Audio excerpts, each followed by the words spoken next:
وَرَتِّلِ الْقُرْآنَ تَرْتِيلًا، اور قرآن کریم ٹھہر ٹھہر کر صاف صاف ترتیل یعنی تجوید کے ساتھ پڑھا کریں۔ السلام علیکم ورحمۃ اللہ وبرکاتہ۔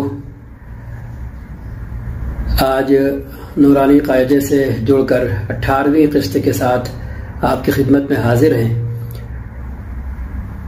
آج ہم پیش کا سبق پڑھیں گے اور پیش کی آواز حروف تہجی کے ساتھ دہرائیں گے۔ کہتے ہیں، سبق شروع کرتے ہیں۔ پیش اپنی اردو زبان میں کہتے ہیں، ہندی زبان میں کہتے ہیں، عربی میں اس کا نام ضمہ ہے ضاد کے ساتھ۔ اب چونکہ اردو ہم بول رہے ہیں اس لیے ضاد کی آواز نہیں نکال رہے۔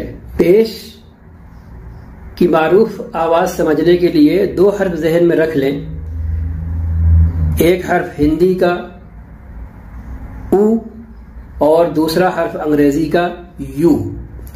او میں حمزہ کی آواز ہے اور یو میں جو حرف کی آواز یا کی ہے، لیکن دونوں میں پیش کی آواز شامل ہے، اور یا یوں کہہ لیں کہ پیش کی آواز دونوں کو گھیرے ہوئے ہے اور اپنے اندر سموئے ہوئے ہے۔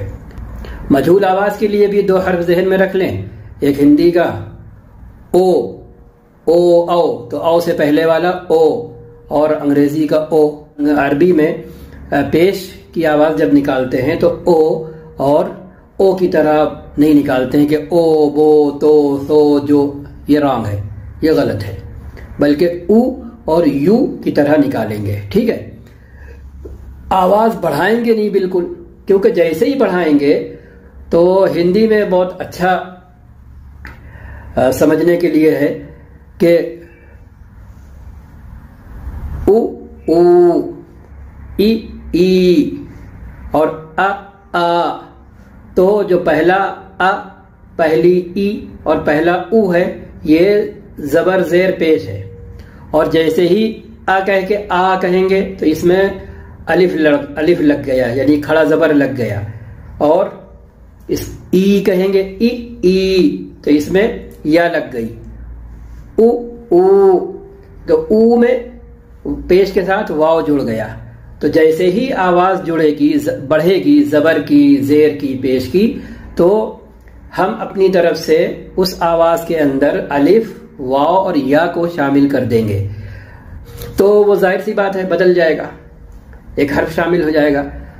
اب جیسے کہنا ہے کم، اور اب اسی کو کاف کی آواز بڑھا کر کے پڑھیے تو ہو جائے گا کام۔ اب آپ نے کہا کسی نے کوئی چیز دی اور وہ کم تھی، آپ کہہ رہے ہیں بھائی یہ تو کم ہے، لیکن ہم نئے ہیں، ہم ابھی اردو نئی سیکھ رہے ہیں، تو ہم کیا بول رہے ہیں کہ یہ کام ہے، یہ کام ہے۔ اب وہ کہہ رہا ہے کہ کیا بات کر رہے ہو بھائی، یہ کم ہے۔ ہاں ہم بھی تو وہی کہہ رہا ہے، یہ کام ہے۔ تو یہاں واقعات اس طرح کے ہوتے ہیں، خاص کر کے یہاں پر، اور بہت مزیدار کہ ایک آدمی دکان پر گیا 6 پراٹھے لینے کے لیے۔ ٹھیک ہے، اب بنگلہ زبان، اس کا اپنا آہنگ، اس کا اپنا انداز۔ اب اس نے دکاندار سے جا کر اس طرح کہا کہ دکاندار سننے والا سمجھا کہ 100 پراٹھے، 6 کو شو پراٹھے دے دے۔ اب جس طرح بھی کہا ہو، ہم نے تو سنا نہیں، لیکن کہ اس طریقے سے 6 کا حرف وہ لوگ نکالتے ہیں کہ سننے میں ہم لوگوں کو 100 سنائی دیتا ہے۔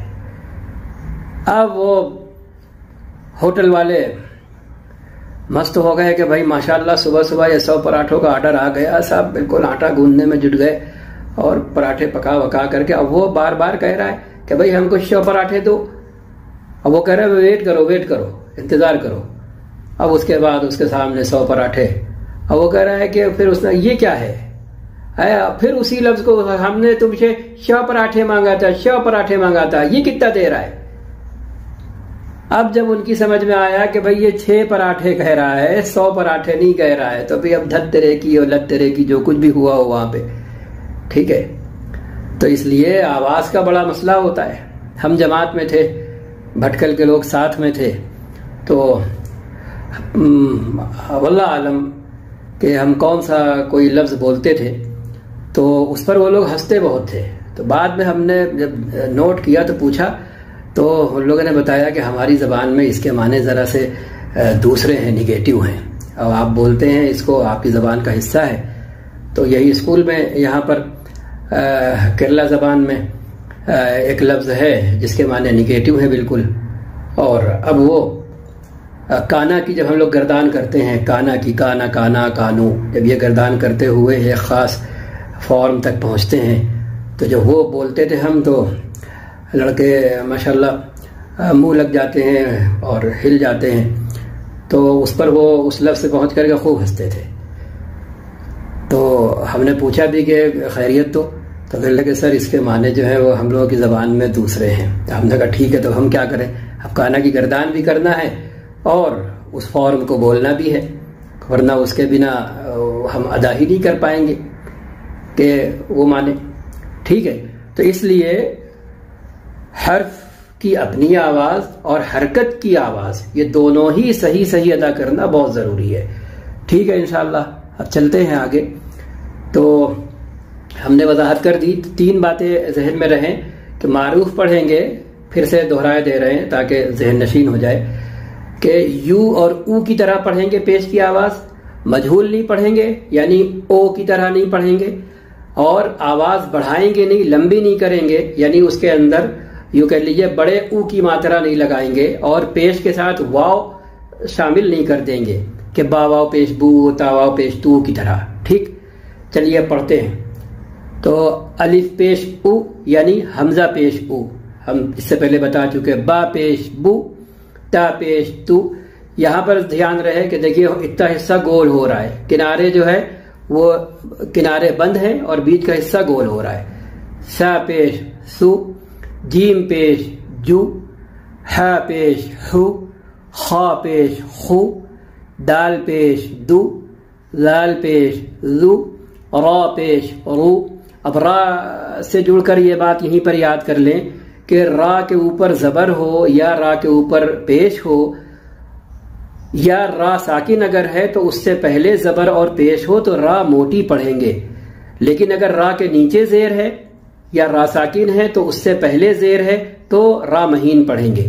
یہی معاملہ اللہ کے لام کے ساتھ ہے کہ اللہ کا لام اگر ساکن ہے تو اس سے پہلے دیکھیں گے کہ زیر ہے کہ نہیں، زیر ہے تو لام مہین پڑھیں گے، زیر نہیں ہے تو آنکھ بند کر کے بلائنڈلی موٹا پڑھیں گے، ٹھیک ہے۔ اللہ، للہ، باللہ، تاللہ۔ اب دیکھیں تا پہ زبر ہے تو اب لام کو موٹا کر رہے ہیں، تاللہ۔ للہ، لام سے پہلے لام پہ زیر ہے تو للہ۔ زا پیش زو، جھنجھنا کر کے جیسے زیبرا کا زیڈ ہوتا ہے۔ سین پیش سو، شین پیش شو، صاد پیش سو۔ اب سین کی آواز یہاں منہ کے اگلے حصے سے نکلتی ہے اور اسی آواز کو پیچھے لے جائیں، یہ منہ کے بالکل آخری حصے کی طرف بیک کر دیں تو یہی آواز موٹی ہو جاتی ہے، تو صا پیش سو۔ دال کی آواز کو پیچھے لے جائیں تو وہی بہت بن جائے گا۔ اب نکالنے کے لیے وہ یاد رکھیں کہ زبان کا بغلی کنارہ اوپر کی داڑھوں سے ٹچ ہو، تو وہی بہت پیش بو، پا پیش پو، وا پیش وو، عین پیش عو، عین عین، غین پیش غو، فا پیش فو، قاف پیش قو، کاف پیش کو، لام پیش لو، میم پیش مو، نون پیش نو، واو پیش وو، ہا پیش ہو، حمزہ پیش او، یا پیش یو، یا پیش یو۔ جی تو آج کے لیے بس اتنا کافی ہے، اس کی مشق کریں، اس کو دہرائیں۔ اب فرق جہاں جہاں ملحوظ رکھنا ہے، ذہن میں رکھنا ہے، تو وہی زال پیش زو مہین کر کے اور وا پیش وو موٹا کر کے، سین پیش سو مہین کر کے یہاں سے اگلے حصے سے، اور اسی آواز کو پیچھے لے جا کر صاد پیش سو، سو سو، اور باد پیش بو، تاکہ آواز یہاں سے تا پیش تو اور بیک کر کے پو، تو پو۔ تو یہ چند آوازیں ہیں جنہیں ذہن میں رکھنا ہے اور صحیح نکالنا ہے۔ اللہ حافظ، السلام علیکم ورحمۃ اللہ وبرکاتہ۔ چینل کو لائک کریں، سبسکرائب کریں، شیئر کریں، بچوں کے درمیان اپنے گھروں میں خاص طور پر پھیلائیں، اور جو سیکھنے کے خواہش مند حضرات ہیں ان تک بھی پہنچائیں، تاکہ یہ محنت ٹھکانے لگے اور سوارت ہو۔ شکریہ۔